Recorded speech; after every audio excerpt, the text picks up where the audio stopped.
Hello everyone, हाय दोस्तों, नमस्कार। आइए स्टार्ट करते हैं आज प्रीपोजिशन का सेशन। दोस्तों पहली वीडियो हम लोगों ने लॉन्च की थी आज से 2 दिन पहले। स्टार्ट करते हैं आज प्रीपोजिशन को। जैसा कि मैंने आपको पहले बताया था, there are lot of students and many students who have messaged me कि सर प्रीपोजिशन में दिक्कत आती है। तो मैंने क्या किया, मैंने एक सिंपल सा कट मारा और मैंने आपको बताया कि दोस्तों हम प्रैक्टिकल यूजेस समझेंगे, कुछ फिल इन द ब्लैंक्स, और उसमें प्रीपोजिशन का यूज कैसे करते हैं, बजाय मैं बहुत लंबी चौड़ी आपको परिभाषा बताऊं कि भाई इन का यूज ऐसे होता है, एट का यूज ऐसे होता है, ऑन ऐसे करते हैं और भैया अबव ऐसे होता है।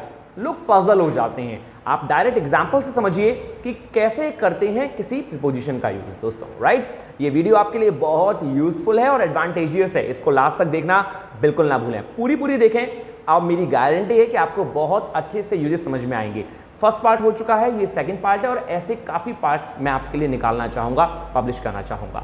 तो चलिए दोस्तों स्टार्ट करता हूँ बिना देरी किए हुए आपके लिए ये प्रीपोजिशन का सेशन, ठीक है। लेकिन स्टार्ट करने से पहले मैं चाहूँगा मेरे जितने भी दोस्त यहाँ पे बिल्कुल न्यू हैं, जिन्होंने इस चैनल को सब्सक्राइब नहीं किया है, please do subscribe for our motivation. और बाकी सभी वीडियो को लाइक करना ना भूलें दोस्तों। Like the video and share the video, right everybody. So चलिए स्टार्ट करते हैं प्रीपोजिशन का ये सेशन और देखते हैं कि कौन सी धमाकेदार फिलर्स आज हम करने वाले हैं। जल्दी से आइए दोस्तों। प्रीपोजिशन स्टार्ट करने से पहले आपको यहां सामने दिख रहा होगा स्पोकन इंग्लिश, जो कि हम स्पोकन इंग्लिश की क्लासेस जो लगती हैं यहाँ पे बिल्कुल फ्री ऑफ कॉस्ट। यदि आपको इंग्लिश समझ में नहीं आती है तो बाकी वीडियोस आप देख सकते हैं जो मैंने टेंसेस पे बनाई हैं, आपके लिए बहुत यूजफुल होंगी, क्योंकि टेंसेस बेस होता है। तो आप कोशिश करें टेंसेस को समझने की। And if you have even any doubt then you may ask me any time, right. Spoken English और स्पोकन इंग्लिश के अलावा मेरे जितने भी दोस्त किसी भी एग्जाम की तैयारी कर रहे हैं, तो दोस्तों पैसेज मतलब कॉम्प्रिहेंशन, रीअरेंजमेंट और एरर करने में उनको बहुत दिक्कत आती होगी, और ये दिक्कत आती है तो उसकी भी बहुत सारी वीडियोस अवेलेबल हैं, आप उनको देखना ना भूलें। इसके बाद एसएससी के जो एग्जाम्स के एस्पिरेंट्स हैं उनके लिए दोस्तों सब्स्टिट्यूशन की वीडियोस हम लोगों ने बहुत यहाँ पे लॉन्च कर रखी हैं, तो आप सब्स्टिट्यूशन वाली प्लेलिस्ट पे जाके वो भी देख सकते हैं, राइट। सो जस्ट इन चीज़ों का ध्यान रखें आप लोग कि ये आप सबके लिए एक बहुत ही सुनहरा अवसर है और अवेलेबिलिटी है। चलिए तो ये है प्रीपोजिशन की क्विज दोस्तों, और स्टार्ट करते हैं आज का ये सेशन प्रीपोजिशन से और देखते हैं कि नंबर 1 क्वेश्चन क्या है आज का। तो भैया नंबर 1 है दोस्तों, both my brothers live dash Madrid. Madrid क्या है? एक ब्यूटीफुल सिटी है मैड्रिड दोस्तों, स्पेन की। आपने सुना होगा स्पेन की कैपिटल कहलाती है मैड्रिड, राइट। तो सेंटेंस है आपका, बोथ माय ब्रदर्स, मेरे दोनों भाई रहते हैं कहाँ पे? मैड्रिड में। तो मैड्रिड चूंकि एक बहुत बड़ी सिटी है, कैपिटल है स्पेन की, तो यहाँ पे क्या आना चाहिए? एट, ऑन, इन या विद। कोशिश करिए। जी हाँ, बिल्कुल सही दोस्तों। जितने भी लोगों ने इसका आंसर सोचा है इन, वो बिल्कुल ठीक है, क्योंकि आप सभी जानते हैं कि इनका यूज हम लोग करते हैं किसी भी बड़े प्लेस के लिए। तो यहाँ पे मैड्रिड मैंने आपसे कहा चूंकि एक बड़े प्लेस के तौर पे यूज हुआ है, तो सेंटेंस हो गया both my brothers live in Madrid, and that's right answer. Congratulation उन सभी के लिए जिन्होंने इसका आंसर सही दिया था, और बाकी जिनके गलत थे उनको समझ में आया होगा। इनका यूज बड़े प्लेसेस के लिए करते हैं और एट का यूज छोटे प्लेसेस के लिए करते हैं। नंबर नेक्स्ट, सेकंड ने कहा दोस्तों वेयर डू यू कम, तुम कहां से आते हो या तुम कहां से हो। तो हमने बचपन से एक इंग्लिश सीखी है कि से को हम लोग क्या कहते हैं दोस्तों? से की इंग्लिश होती है फ्रॉम। तो सेंटेंस होता है where do you come dash, to, in, with, at या फ्रॉम। तो जैसा कि मैंने आपको बताया, तुम कहां से हो, तो where do you come from, तुम कहां से हो, तो यहां पे फ्रॉम आना चाहिए, जो कि बिल्कुल सही है। मैं आशा करता हूं कि काफी लोगों ने सही गैस किया होगा। So that is the right answer. Where मतलब कहां, डू यू कम फ्रॉम, कहां से आते हो तुम, ठीक है। हम इसको ये भी कहते हैं where are you from, where are you from, तुम कहां से हो, या where do you come from, तुम कहां से आते हो, राइट। नंबर 3 दोस्तों, आई डोंट लाइक, मैं पसंद नहीं करता। ये प्रेजेंट इंडेफिनिट टेंस है, डोंट आ गया, और लाइक के बाद हमेशा वर्ब की आईएनजी फॉर्म आती है। ये सभी लोग याद रखेंगे। जी हाँ मैम और सर, आपके दिमाग में ये बात होनी चाहिए और अपने पल्लू से गांठ बांध लें कि लाइक के बाद हम हमेशा वर्ब की आईएनजी फॉर्म लगाते हैं। तो सेंटेंस हो गया आई डोंट लाइक वेटिंग, मुझे वेट करना पसंद नहीं है डैश क्यूज। क्यू का मतलब होता है पंक्ति में, यहाँ क्यू का मतलब पंक्ति होता है, जिससे आप लाइन के नाम से भी जानते हो। जो आप लंबी लंबी कतारों में टिकट के लिए खड़े होते हैं वही कहलाती हैं क्यू। तो सेंटेंस ने कहा आई डोंट लाइक वेटिंग, तो मुझे वेट करना पसंद नहीं है किसमें? क्यूज में। तो क्या आंसर आएगा? पंक्तियों में। तो मैं के लिए दोस्तों यहाँ पे सही आंसर है इन, इसीलिए आंसर आना चाहिए इन।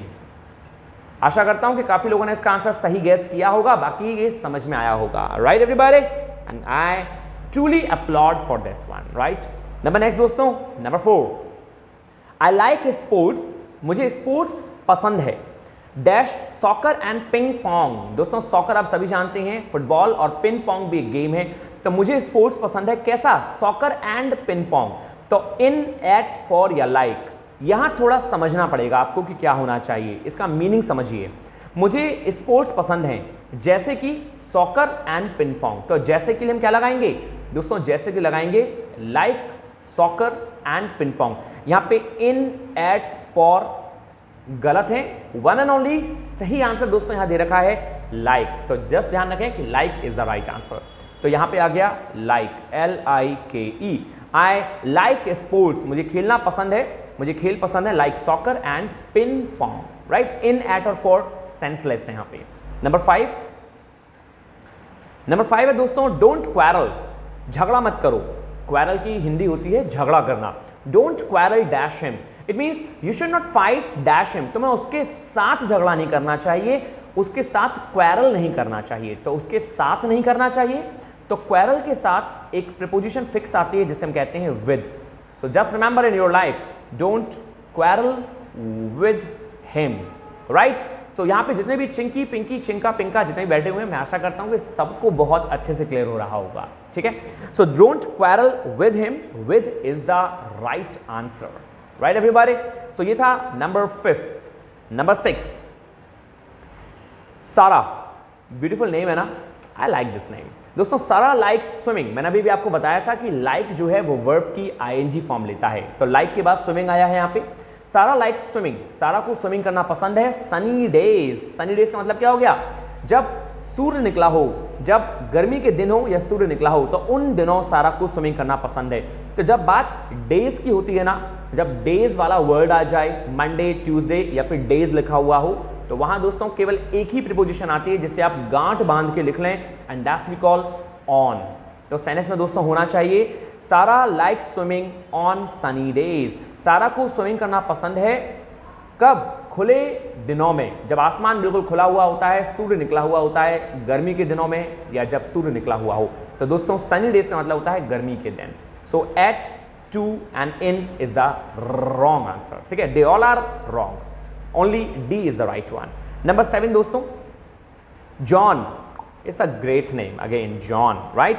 So John rides, John चलाता है गाड़ी, the bus, बस को, dash work। ये कल मैंने अपने एक कलीग से पूछा, मैंने अपने एक दोस्त से पूछा, वो थोड़ा गलत हो गया इसको लेकर दोस्तों, क्योंकि ये सेंटेंस थोड़ा मैं ऐसा लगता है कि कुछ और बताएगा लेकिन आंसर गलत हो जाता है इसका। वो बेचारा वो फिसल गया इस समय, क्योंकि सेंटेंस ने कहा है जॉन राइड्स द बस, जॉन बस चलाता है, लेकिन कहाँ को, अपने काम के लिए वो बस चला के जाता है, मतलब वो जो भी काम करता है उसको करने के लिए वो बस चलाता है वहां के लिए। तो उसने कहा John rides the bus to work. यहाँ पे सही प्रीपोजिशन होनी चाहिए to.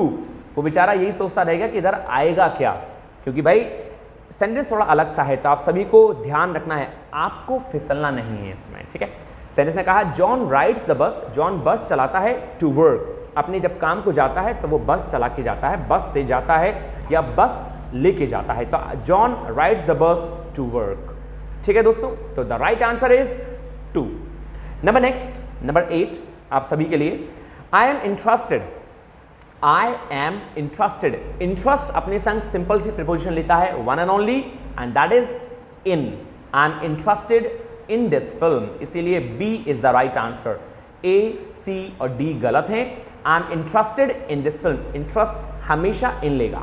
I am interested in you, I am interested in Parth Foster channel, right? So this is what we call दोस्तों I am interested in. Right everybody? Number 9, second last आज का, get dash it's very late, जल्दी उठ जाओ बहुत late हो चुका है। तो गेट व्हाट, ये एक फ्रेज होता है, गेट अप। तो गेट एट, इन, बिफोर ये वाहियात हैं, इनका कोई सेंस निकलेगा, लेकिन D is the right answer. Get up कहते हैं ना, हरी अप, जल्दी करो, गेट अप मतलब उठ जाओ, इट्स वेरी लेट, काफी लेट हो गया है। तो गेट के संग अप लगता है, गेट अप। ठीक है, वैसे तो गेट ऑन भी होता है लेकिन उसका मीनिंग अलग जाता है। हाँ, यहाँ पे कोई भी प्रीपोजिशन यूज करोगे तो मीनिंग अलग चला जाएगा। तो अप का मतलब होता है उठना, तो गेट अप मतलब उठ जाओ। And the last for today दोस्तों, आज का बिल्कुल बेहतरीन वाला लास्ट, मंडे साउंड्स गुड। सोमवार का जो दिन होता है ना वो बड़ा अच्छा सा लगता है। क्यों? डैश द मीटिंग, क्योंकि वो इंसान कह रहा है उस दिन मीटिंग होती है इसीलिए। तो मंडे साउंड्स गुड किसके लिए? मीटिंग के लिए। यदि आपको मीटिंग रखनी है तो यार मंडे को रखना, क्योंकि यार संडे की ना छुट्टी मिल जाती है और सैटरडे की भी छुट्टी मिल जाती है, तो मंडे को मीटिंग रख लो यार। अब फ्राइडे को मत रखना, बोरिंग डे होता है। तो Monday sounds good for the meeting. दोस्तों इसका सही आंसर होना चाहिए फॉर। आफ्टर प्लस और एट गलत है। Monday sounds good for the meeting and for must be the very right answer. Monday sounds good, यहाँ पे साउंड्स गुड का मतलब क्या है दोस्तों? ये इंग्लिश लिखने की एक आर्ट होती है। This is an art of writing in English, right. आपने देखा होगा बहुत सारे राइटर्स हुए, William Shakespeare, John Milton, right, बहुत सारे पोइट हुए।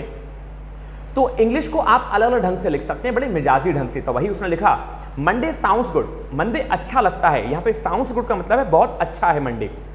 किस काम के लिए? For the meeting. आप ये कह सकते हैं Monday sounds good for going outside, Monday sounds good for giving exam, Monday sounds good for engagement, right? So Monday sounds good for anything, guys.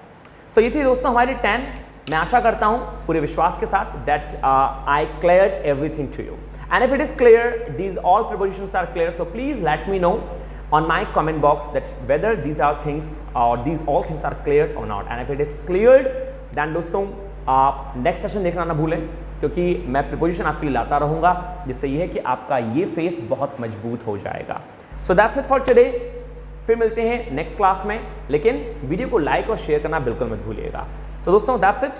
और हाँ, यहाँ पे जितने भी मेरे दोस्त कंपटीशन की तैयारी करते हैं, किसी भी बैंक, एसएससी या किसी भी कंपटीशन को लेके, टॉफल या फिर आइल्स को लेके, तो ये जो लिख रहा है इसको ना भूलें दोस्तों। बहुत सिंपल सी चीज़ है, late night English with Parth Foster every day at 8 PM। ये जो 8 o'clock लिख रहा है ना यहाँ पे, ये 8 PM है, AM नहीं है। डेली क्लासेस लगती हैं दोस्तों 8 o'clock, तो आप इसको लेना ना भूलें, क्योंकि ये सभी एग्जाम्स के लिए इंपॉर्टेंट है। Right everybody, so thank you. Stay happy, stay healthy, stay hungry. Thank you दोस्तों, नमस्कार।